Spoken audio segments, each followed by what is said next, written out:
नमस्ते प्यारे बच्चों। आज हम नया पाठ पढ़ेंगे।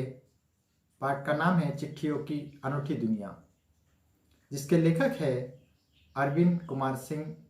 अरविंद कुमार जी अपने इस लेख के द्वारा चिट्ठियों की अनूठी दुनिया के बारे में बताना चाहते हैं कि किस तरह से चिट्ठियों और पत्रों की दुनिया अलग है, अनोखी है। आजकल का ज़माना व्हाट्सएप, एसएमएस, मोबाइल का ज़माना है, कुरियर का ज़माना है। चिट्ठियाँ कहीं पीछे खो गई है, लेकिन एक ज़माना था जब चिट्ठियों की बहुत अहमियत थी। लोग डाकिया का इंतज़ार करते थे और चिट्ठियों को सहेज कर रखते थे। अपने प्रियजनों की चिट्ठियों को सहेज कर रखना और पुरानी यादों को फिर ताज़ा करना बहुत ही सरल था। लेखक ने चिट्ठियों के महत्व के बारे में बताया है कि पहले किस तरह से चिट्ठियाँ होती थी। तो इस पाठ में हम चिट्ठियों के बारे में पढ़ेंगे। चिट्ठियों की अनूठी दुनिया, अलग दुनिया। पत्रों की दुनिया भी अजीबोगरीब है और उसकी उपयोगिता हमेशा से बनी रही है। तो लेखक कहते हैं कि पत्र की दुनिया अलग है और उसके महत्व हमेशा बना रहा है। पत्र जो काम कर सकते हैं वो संचार का आधुनिक साधन नहीं कर सकता।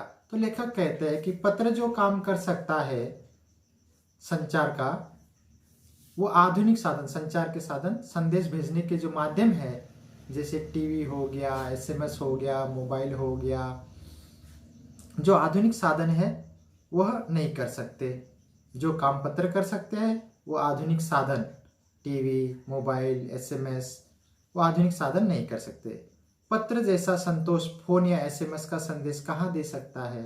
तो लेखक कहते हैं कि पत्र जैसा चैन, पत्र जैसा खुशी एसएमएस का संदेश हमें नहीं दे सकता। पत्र एक नया सिलसिला शुरू करते हैं। राजनीति और साहित्य और तथा कला के क्षेत्रों में तमाम विवाद और नई घटनाओं की जड़ भी पत्र ही होते। तो ये कहते हैं, लेखक कहते हैं कि पत्र जो है एक नया सिलसिला, क्रम शुरू करते हैं। और इससे क्या होता है? राजनीति में, साहित्य में, कला के क्षेत्र में तमाम झगड़े, विवाद और नई घटनाओं की जड़ में भी पत्र ही होते, उसके कारण भी पत्र ही होते हैं। दुनिया का तमाम साहित्य पत्रों पर केंद्रित है और मानव सभ्यता के विकास में इन पत्रों ने अनोखी भूमिका निभाई है। तो दुनिया के तमाम जो साहित्य है वो साहित्य पत्रों पर केंद्रित है, एक बिंदु पर है। और मानव सभ्यता का जो विकास हुआ है, उन्नति हुई है, उसके पीछे ये जो पत्रों की अनोखी जो दुनिया है, उसी की महत्वपूर्ण भूमिका उन्होंने निभाई है पत्रों ने। पत्रों का भाव सब एक जगह एक सा है। तो ये कहते हैं कि पत्रों का जो भाव है एक सब जगह एक सा होता है, भले ही उसका नाम अलग अलग हो, भले ही उसका नाम, पत्र का नाम अलग अलग हो। पत्र को उर्दू में खत कहते हैं, पत्र को उर्दू में खत कहते हैं, संस्कृत में पत्र कहते हैं, संस्कृत में पत्र कहते हैं, कन्नड़ में कागज, कन्नड़ में कागज कहते हैं, तेलुगु में उत्तरम, तेलुगु में उत्तरम, जाबू और लेख तथा तमिल में कड़िद कहा जाता है। तो अलग अलग भाषा में पत्र का नाम भले ही अलग अलग हो, परंतु उसके भाव एक से है। पत्र यादों को सहेज कर रखते हैं, इसमें किसी को कोई संदेह नहीं है। तो पत्र जो है, हमारी जो यादें होती है, यदि पत्र के रूप में होगी तो हम उसको संभाल कर रखते थे। आज भी लोगों ने पत्रों को संभाल कर, पुराने पत्रों को संभाल कर रखा हुआ है, इसमें कोई शक नहीं है। हर एक की अपनी पत्र लेखन कला है और हर एक के पत्रों का अपना दायरा। तो कहते हैं कि हर एक आदमी की पत्र लिखने की शैली, पद्धति अलग अलग है और उसका दायरा, सीमाएं, परिधि भी अलग है। दुनिया भर में रोज करोड़ों पत्र एक दूसरे को तलाशते तमाम ठिकानों तक पहुंचते। तो ये कहते हैं कि दुनिया भर में लगभग करोड़ों पत्र एक दूसरे के तलाश में, उसके पते के तलाश में खोजते, तमाम ठिकानों तक पहुंचते, उसके स्थान तक पहुंचते हैं। भारत में ही रोज 4.5 करोड़ चिट्ठियां डाक में डाली जाती है। तो ये कहते हैं कि भारत में रोज 4.5 करोड़ चिट्ठियां डाक में डाली जाती है, जो साबित करती है कि पत्र कितनी अहमियत रखते हैं। तो इससे हमें पता चलता है कि एक दिन में रोज 4.5 करोड़ चिट्ठियां डाक में डाली जाती है। तो इससे हमें पत्र के महत्व के बारे में पता चल जाता है। पंडित जवाहरलाल नेहरू ने सन 1953 में सही कहा था। तो पंडित नेहरू ने 1953 में कहा था, हजारों सालों तक संचार का साधन केवल हरकारे, रनर्स या फिर तेज घोड़े रहे हैं। तो पंडित जवाहरलाल नेहरू ने 1953 में कहा था कि हजारों साल तक संचार का जो साधन था वह हरकारे थे। हरकारे भागकर संदेश एक स्थान से दूसरे स्थान पर पहुंचाने वाले, या तेज घोड़ों पर बैठकर वो संदेश लेकर जाते थे पुराने जमाने में। उसके बाद पहिए आए, उसके बाद पहियों का विकास हुआ, उसका शोध लगा, और पर रेलवे और तार से भारी बदलाव आया। फिर उसके बाद रेलवे आई और तार, टेलीग्राम आया और उससे भारी बदलाव आया संदेश पहुंचाने में। तार ने रेलों से भी तेज गति से संवाद पहुंचाने का सिलसिला शुरू किया। अब रेल में डाक जाता था, रेल में चिट्ठियां जाती थी, फिर बाद में तार आया और तार ने रेल से भी तेज गति से संदेश पहुंचाने का काम शुरू किया। अब टेलीफोन आया, तार के बाद टेलीफोन आया, वायरलेस, और आगे रेडार। दुनिया बदल रहा है और आगे अब रेडार दुनिया बदल रही है। पिछली शताब्दियों में पत्र लेखन ने एक कला का रूप ले लिया था। तो पिछली जो शताब्दी, 19वीं शताब्दी, अब 20वीं शताब्दी चल रही है। पिछली शताब्दी में पत्र लेखन ने एक कला के रूप में ले लिया था। डाक व्यवस्था के सुधार के साथ पत्रों को सही दिशा देने के लिए विशेष प्रयास किए गए। तो डाक व्यवस्था में सुधार करने के लिए, पत्रों को सही दिशा देने के लिए एक विशेष खास प्रयास, कोशिश की गई।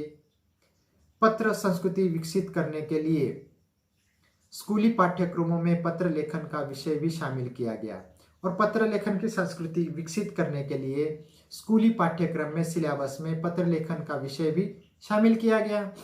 भारत ही नहीं, दुनिया के कई देशों में ये प्रयास चले। भारत में ही नहीं कि दुनिया के बहुत सारे देशों में ये प्रयास चले, और विश्व डाक संघ ने अपनी ओर से काफी प्रयास किए। तो विश्व डाक संघ ने अपनी ओर से काफी प्रयास किए। विश्व डाक संघ की ओर से 16 वर्ष से कम आयु वर्ग के बच्चों के लिए पत्र लेखन प्रतियोगिताएं आयोजित करने का सिलसिला सन 1972 से शुरू किया गया। तो विश्व डाक संघ ने क्या किया कि 16 साल से कम उम्र के जो बच्चे हैं उनके लिए प्रतियोगिता का आयोजन किया। वह कब शुरू किया? 1972 से।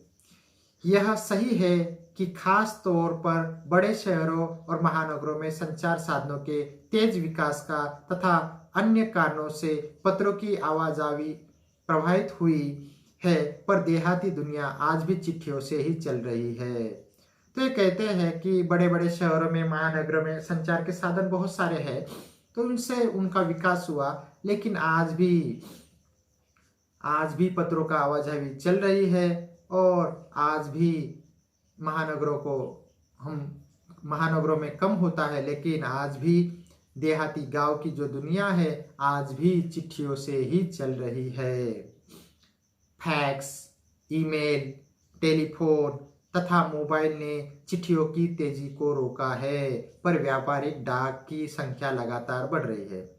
तो लेखक कहते हैं कि फैक्स ने, ईमेल, टेलीफोन तथा मोबाइल ने चिट्ठियों की तेजी रोकी है, कि आजकल लोग जो है चिट्ठी लिखना भूल गए हैं, या चिट्ठी लिखना कम कर दिया है उन्होंने, क्योंकि फैक्स, ईमेल, टेलीफोन, मोबाइल आ गए हैं। इसके कारण उसकी जो चिट्ठियों की जो तेजी थी वो रुक गई है। लेकिन दूसरी तरफ व्यापारिक डाक, व्यापार उद्योग धंधों के लिए जो व्यापारिक डाक होता है उसकी संख्या लगातार बढ़ती जा रही है। जहां तक पत्रों का सवाल है, अगर आप बारीकी से उसकी तरह तह में जाए तो आपको ऐसा कोई नहीं मिलेगा जिसने कभी किसी को पत्र न लिखा या न लिखाया हो, या पत्रों का बेसब्री से जिसने इंतजार न किया हो। तो ये कहते हैं कि जहाँ तक पत्रों का सवाल है, अगर आप बारीकी में उनकी तह में जाएंगे, जो पुराने लोग हैं, जो आपके माता पिता है या उस दादा दादी है, नाना नानी है, उनसे पूछिए कि उनमें एक ऐसा भी कोई नहीं मिलेगा जिसने कभी किसी को पत्र लिखा न हो, या पत्र उनके घर में आया होगा, वो उन्होंने पढ़ा होगा, या उनको लिखना नहीं आता तो उन्होंने किसी से लिखवाया होगा। और आज भी पत्रों का बेसब्री से इंतजार किया जाता है, और उस समय भी बेसब्री से इंतजार, बेचैनी से इंतजार किया जाता था। हमारे सैनिक तो पत्रों का जिस उत्सुकता से इंतजार करते हैं उसकी कोई मिसाल ही नहीं। तो पुराने जमाने में, अब कुछ साल पहले, मोबाइल हर एक आदमी के हाथ में नहीं था, तो सैनिक सरहद पर रहते थे, अपनी बीवी बच्चों माता पिता को घर पर छोड़कर वो अपने अकेले सरहद पर रहते थे। तो उनको अपने घर का जो संदेश है चिट्ठियों के माध्यम से, पत्रों के माध्यम से मिलता था, तो वो उनको बड़ा इंतजार होता था उस पत्र का, बड़ी उत्सुकता से वह पत्र का इंतजार करते थे। एक दौर था जब लोग पत्रों का महीनों इंतजार करते थे, पर अब वह बात नहीं है। तो एक दौर ऐसा था कि पत्रों का महीनों इंतजार लोग करते थे, अब ऐसी बात नहीं है। परिवहन, आवागमन के साधन, परिवहन साधनों के विकास ने दूरी बहुत घटा दी है। तो परिवहन के जो आवागमन के जो साधन है उसने क्या किया है, उसका विकास हुआ है, और इस विकास के कारण जो दूरी थी वो बहुत घट गई है। पहले लोगों के लिए संचार का एकलौता साधन चिट्ठी थी, पर आज और भी साधन विकसित हो चुके हैं। तो पहले संचार का साधन सिर्फ एकलौता साधन चिट्ठी था, परंतु आज संचार के बहुत सारे साधन विकसित हो गए, जैसे मोबाइल हो गया, इंटरनेट हो गया, रेल है, डाक है, तार है, ईमेल है, बहुत सारे साधन हो चुके हैं। आज देश में ऐसे लोगों की कमी नहीं है जो अपने पुरखों की चिट्ठियों को सहज और संजोकर विरासत के रूप में रखे हुए हैं, या फिर बड़े बड़े लेखक, पत्रकारों, उद्यमी, कवि, प्रशासक, सन्यासी या किसान, इनकी पत्र रचनाएं अपने आप में एक अनुसंधान का विषय है। तो आज ऐसे लोगों की कमी नहीं है कि जिन्होंने अपने पूर्वजों के, पुरखों के चिट्ठियों को आज भी संभाल कर, जोड़कर, उनको विरासत के रूप में, पूर्वजों से प्राप्त के रूप में उन्होंने संभाल कर रखे पुराने जो पत्र थे। बड़े बड़े लेखक, पत्रकार, उद्यमी, परिश्रम करने वाले कवि, प्रशासक, सन्यासी या किसान, तो उन्होंने जो पत्र लिखे थे वो आज भी बहुत सारे लोगों ने जमा करके रखे हैं। और उन पत्रों को यदि हम देखेंगे तो एक अनुसंधान, एक रिसर्च का विषय हो सकता है। अगर आज जैसे संचार साधन होते तो पंडित नेहरू अपनी पुत्री इंदिरा गांधी को फोन करते, पर तब पिता के पुत्र पत्र पुत्री के नाम नहीं लिखे जाते जो देश के करोड़ों लोगों को प्रेरणा देते। तो लेखक कहते हैं कि उस समय यदि टेलीफोन फोन होता तो पंडित नेहरू अपनी बेटी को फोन करते। अब उस समय फोन नहीं था, इसीलिए उन्होंने अपने पुत्री के नाम बहुत सारे पत्र लिखे, और वो पत्र आज हम पाठ्यक्रम में भी पढ़ते हैं, जिससे देश के करोड़ों लोगों को शिक्षा मिलती है, प्रेरणा मिलती है। पत्र को तो आप सहज कर रख लेते हैं, पत्र को तो आप सहज कर रख लेते हैं, संभाल कर रख लेते हैं, पर एसएमएस संदेशों को आप जल्दी ही भूल जाते हैं, और एसएमएस संदेश आता है, आपकी बैटरी फुल हो जाती है, आप डिलीट करते जाते हैं। तो पत्रों को आप संभाल कर रख सकते हैं, लेकिन एसएमएस के संदेश को आप कुछ दिन याद रखते हैं, फिर उसके बाद भूल जाते हैं। लेकिन पत्रों को आप जहां पर संभाल कर रखेंगे, कभी भी आप उसको निकालेंगे, पढ़ेंगे, और आपको खुशी मिलेगी। कितने संदेशों को आप सहज कर रख सकते हैं, और मोबाइल में या एसएमएस बॉक्स में, इनबॉक्स में आप कितने मैसेज जो है संभाल कर रख सकते हैं। तमाम महान हस्तियों की तो सबसे बड़ी यादगार या धरोहर उनके द्वारा लिखे गए पत्र ही है। तो ये कहते हैं कि उस समय जो तमाम महान बड़ी बड़ी व्यक्ति जो हो गए हैं, उनकी याद में उनकी अमानत आज उनके द्वारा लिखे हुए पत्र ही है। भारत में इस श्रेणी में राष्ट्रपिता महात्मा गांधी को सबसे आगे रखा जाता है। तो भारत में महान व्यक्ति थे महात्मा गांधी राष्ट्रपिता, तो उनको सबसे आगे रखा जाता है। दुनिया के तमाम संग्रहालय जानी मानी हस्तियों के पत्रों का अनूठा संकलन भी है। तो दुनिया के तमाम संग्रहालय जहाँ पर वस्तुओं का संग्रह किया जाता है, ऐसे संग्रहालयों में जानी मानी हस्तियों के पत्रों के अनूठा संकलन भी है। वहाँ पे बहुत सारे लोगों के, बड़े बड़े व्यक्तियों के जो पत्र आए हुए थे उस समय के, उनका संग्रह किया हुआ है।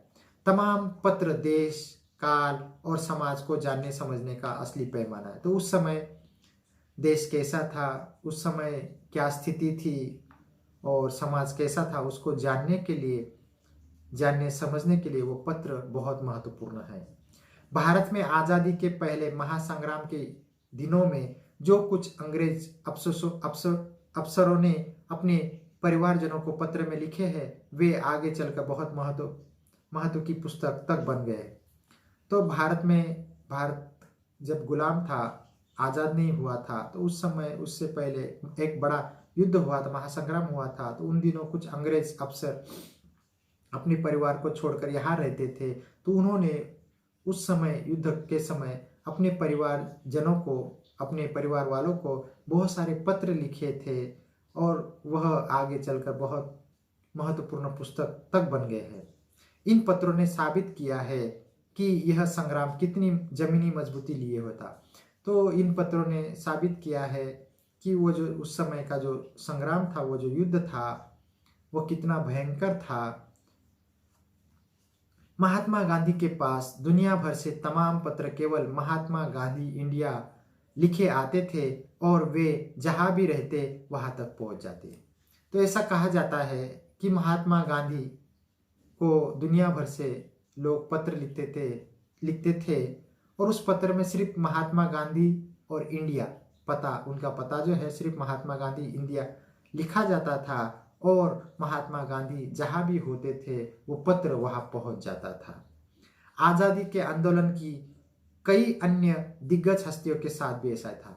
तो आज़ादी के आंदोलन में जो बड़े बड़े हस्ती थे, बड़े बड़े व्यक्ति थे, आज़ादी के आंदोलन में जो लड़ाई कर रहे थे, तो बड़े बड़े दिग्गज हस्ती के साथ भी ऐसा ही होता था। उनके सिर्फ नाम लिखा जाता था और उनके पास वो पत्र पहुंच जाता था। गांधी जी के पास देश दुनिया से बड़ी संख्या में पत्र पहुंचते थे, पर पत्रों का जवाब देने के मामले में उनका कोई जोर नहीं था।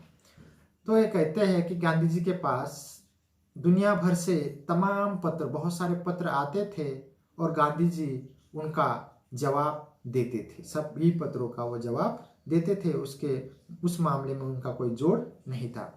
कहा जाता है कि जैसे ही उन्हें पत्र मिलता था उसी समय वे उसका जवाब भी लिख देते थे। तो कहा जाता है कि जिस समय उनको पत्र मिलता था उसी समय वो पत्र का जवाब भी लिख देते थे। अपने हाथों से ही ज़्यादातर पत्रों का जवाब देते थे और अपने हाथों से ही लिखकर ज़्यादातर पत्रों का जवाब वो देते थे। जब लिखते लिखते उनका दाहिना हाथ दर्द करने लगता था तो वे बाएं हाथ से लिखने में जुट जाते थे। लिखते लिखते उनका दाहिना हाथ दर्द करने लगता था तो वो बाएं हाथ से लिखना शुरू कर देते थे। महात्मा गांधी ही नहीं, आंदोलन के तमाम नायकों के पत्र गांव-गांव में मिल जाते। तो महात्मा गांधी नहीं कि आज़ादी के आंदोलन में जितने भी नायक थे उनके पत्र गांव-गांव में मिल जाएंगे। पत्र भेजने वाले लोग उन पत्रों को किसी प्रशस्ति पत्र से कम नहीं मानते हैं और कई लोगों ने तो उन पत्रों को फ्रेम करा कर रख लिया है। तो जिनके पास वो पत्र है, आज़ादी के स्वतंत्रता के लिए जो लड़ने वाले स्वतंत्रता वीर थे, उनके जो पत्र है उनको उनके पीढ़ी ने या जिनके पास वो पत्र गए उन्होंने प्रशस्ति पत्र से वो पत्र कम नहीं है, सम्मानीय पत्र थे वो, और उन लोगों ने फ्रेम बनाकर लकड़ी या किसी धातु का चौरस आकार में उनको फ्रेम बनाकर रख लिया है। यह है पत्रों का जादू। तो यह है पत्रों का जादू कि पत्र एक आते थे और वो महत्वपूर्ण पत्र होते थे। इसके कारण उन्होंने उन लोगों को लगता था कि एक सर्टिफिकेट सामान्य पत्र से कम नहीं है, तो उन पत्रों को उन्होंने संभाल कर और फ्रेम बनाकर रख लिया है। यह है पत्रों का जादू। यही नहीं, पत्रों के आधार पर ही कई भाषाओं में जाने कितनी किताबें लिखी जा चुकी है। तो यही नहीं, पत्रों के आधार पर कई भाषाओं में, अनेक भाषाओं में बहुत सारी किताबें लिखी जा चुकी है। वास्तव में पत्र किसी दस्तावेज से कम नहीं। वास्तव में ये जो पत्र है किसी जरूरी कागजात से कम नहीं है। पंत के 200 पत्र बच्चन के नाम। पंत के ये लेखक है। पंत के 200 पत्र बच्चन के नाम और निराला के पत्र हमको लिखा है कहा तथा पत्रों के आईने में दयानंद सरस्वती समेत कई पुस्तकें आपको मिल जाएगी। तो ऐसे बहुत सारे पुस्तकें आपको मिल जाएंगी। पंत के 200 पत्र बच्चन के नाम और निराला के पत्र हमको लिखे हैं कहा तथा पत्रों के आईने में दयानंद सरस्वती समेत कई पुस्तकें आपको मिल जाएगी। कहा जाता है कि प्रेमचंद खास तौर पर नए लेखकों को बहुत प्रेरक जवाब देते थे तथा पत्रों के जवाब में वे भी बहुत मुस्तैद रहते थे। तो कहा जाता है कि ये जो प्रेमचंद थे वो भी नए लेखकों को बहुत सारे पत्र लिखते थे और उनको शिक्षाप्रद होते थे, जवाब देते थे और वो भी पत्रों का जवाब देने में वो भी सतर्क रहते थे। इसी प्रकार नेहरू, गांधी के लिखे गए रविन्द्रनाथ टैगोर के पत्र भी बहुत प्रेरक है। महात्मा ने पंडित नेहरू ने लिखे हुए पत्र, गांधी जी ने, रविन्द्रनाथ टैगोर ने जो लिखे हुए पत्र है वो भी हमें शिक्षाप्रद है, शिक्षा देते हैं। महात्मा और कवि के नाम से महात्मा गांधी और रविन्द्रनाथ टैगोर के बीच सन 1915 से 1941 के बीच के पत्राचार का संग्रह प्रकाशित हुआ है, जिसमें बहुत से नए तथ्य और उनकी मनोदशा का लेखा जोखा मिलता है। तो महात्मा गांधी और कवि नाम से किताब छपी है, उसमें महात्मा गांधी और रविन्द्रनाथ टैगोर के बीच में 1915 से 1941 तक जो पत्राचार हुआ उसका संग्रह है और जिसमें उस समय की हालत, उस समय का हिसाब किताब के बारे में हमें मालूम होता है। पत्र व्यवहार की परंपरा भारत में बहुत पुरानी है। ये पत्र व्यवहार की परंपरा भारत में बहुत पुरानी है, पर इसका असली विकास आज़ादी के बाद हुआ। तो ये पत्र की परंपरा प्राचीन रूप से चली आ रही है, परंतु इसका असली विकास आज़ादी के बाद हुआ। तमाम सरकारी विभागों की तुलना में सबसे ज़्यादा गुडविल विभाग डाक विभाग का ही है। तो सरकारी विभाग जितने भी थे उसमें गुडविल अच्छा, अधिक सिक्का जमाने वाला जो विभाग था वो डाक विभाग ही था। इसकी एक खास वजह यह भी है कि यह लोगों को जोड़ने का काम करता है और इसकी खास वजह थी कि ये लोगों को जोड़ने का काम करता है। घर घर तक इसकी पहुंच है और इसकी घर घर तक पहुंच है। संचार के तमाम उन्नत साधनों के बाद भी चिट्ठी पत्री की हैसियत बरकरार है। तो संचार के बहुत सारे साधन आजकल विकास हो गया है साधनों का, लेकिन आज भी चिट्ठी पत्री की हैसियत औकात आज भी कायम है, बरकरार है। शहरी इलाकों में आलीशान हवेली हो या फिर झोपड़पट्टी में रह रहे लोग या दुर्गम जंगलों में घिरे गांव हो या फिर बर्फबारी के बीच जी रहे पहाड़ों के लोग या समुद्र तट पर रह रहे मछुआरे हो या फिर रेगिस्तान की ढानियों में रह रहे लोग, आज भी खतों का ही सबसे अधिक बेसब्री से इंतजार रहता है। तो लेखक कहते हैं कि जो हवेली में रहते, बड़े बड़े महलों में रहते हैं या झोपड़पट्टी में जो रहते हैं या दुर्गम जहाँ जाना कठिन हो या बर्फ के पहाड़ी इलाकों में रहते वाले लोग हो या समुद्र किनारे तट पर रहने वाले लोग हो या रेगिस्तान की ढानियों में पगडंडी के मार्ग के रास्ते में रहने वाले लोग हो, सब लोगों को आज भी जो पत्र होता है, खत होता है, उसका बेसब्री से इंतजार होता है। एक दो नहीं, करोड़ों लोग खतों और अन्य सेवाओं के लिए रोज भारतीय डाकघरों के दरवाजों तक पहुंचते हैं और इसकी बहुआयामी भूमिका नजर आ रही है। तो एक नहीं, दो नहीं, करोड़ों लोग अपनी भारतीय डाकघरों के दरवाजे तक पहुंचते, कुछ ना कुछ सेवा, उन पत्र डालने के लिए या कुछ ना कुछ रजिस्टर करने के लिए, स्पीड पोस्ट करने के लिए या कुछ आर्थिक व्यापार करने के लिए, पार्सल करने के लिए लोग आज भी जो है करोड़ों लोग भारतीय डाकघरों तक पहुंचते हैं। और इसकी जो भूमिका है बहुआयामी है, अत्यधिक बढ़ गई है। दूर देहात में लाखों गरीब घरों में चूल्हे, मनी ऑर्डर अर्थव्यवस्था से ही चलते हैं। तो लेखक कहते हैं कि दूर देहात में, गांव में जो लोग रहते हैं, जहाँ पर बैंक नहीं है, वहाँ पर आज भी घर के चूल्हे, गरीब लोगों के चूल्हे, मनी ऑर्डर, डाक द्वारा पैसा भेजा जाता है, उस अर्थव्यवस्था से ही चलते हैं। गाँव या गरीब बस्तियों में चिट्ठी या मनी ऑर्डर लेकर पहुंचने वाला डाकिया देवदूत के रूप में देखा जाता है। तो गांव में, गरीब बस्तियों में, इलाकों में जो चिट्ठी लेकर या मनी ऑर्डर लेकर पहुंचने वाला जो डाकिया होता है, पोस्टमैन होता है, उसको देवदूत के रूप में, ईश्वर के संदेश के रूप में देखा जाता है। तो इस तरह से ये पाठ खत्म हो गया। धन्यवाद।